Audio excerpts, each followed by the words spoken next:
सम्पूर्णलाई स्वागत छ फेरि मेरो अर्को नयाँ ब्लगमा। गाइज म चाहिँ अहिले समुद्रको छेउमा छु, समुद्र घुम्न आएको छु। मेरो पछाडि दृश्य देखिसक्नु भएको होला।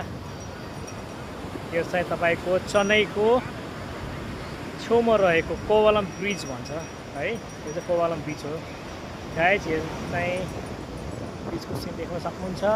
मेरो पछाडिको भ्यू।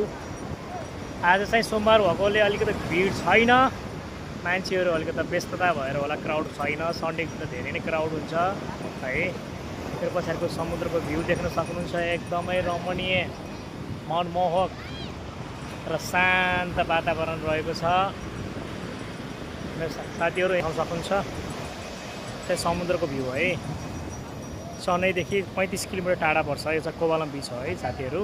यहाँ चाहिँ बिचको छेउछाउको भाइब्स हेर्न सक्नुहुन्छ। अहिले ठ्याक्क तपाईँको साँझको 6 बज्न आँट्यो र मान्छेहरूको सङ्ख्या बढ्दैछ। वरिपरि भएको मान्छेहरूको सङ्ख्या अब बिस्तारै बढ्दै तपाईँ साँझको 8-9 बजीसम्म मान्छेहरू आउँछ। त्योभन्दा धेरै बस्न दिँदैन है। समुद्रको भ्यू हेर्न सक्नुहुन्छ साथीहरू।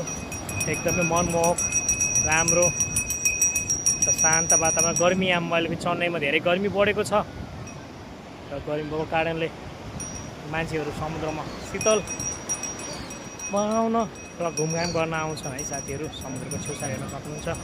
एकदम तपाईँहरू पनि नजिक कतै हुनुहुन्छ भने पक्कै पनि आउनु होला र समुद्रको मिठो आनन्द र मनमोहक पलहरू बिताउनु होला।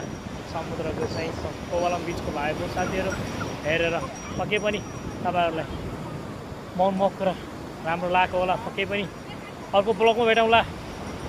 See you again. Bye.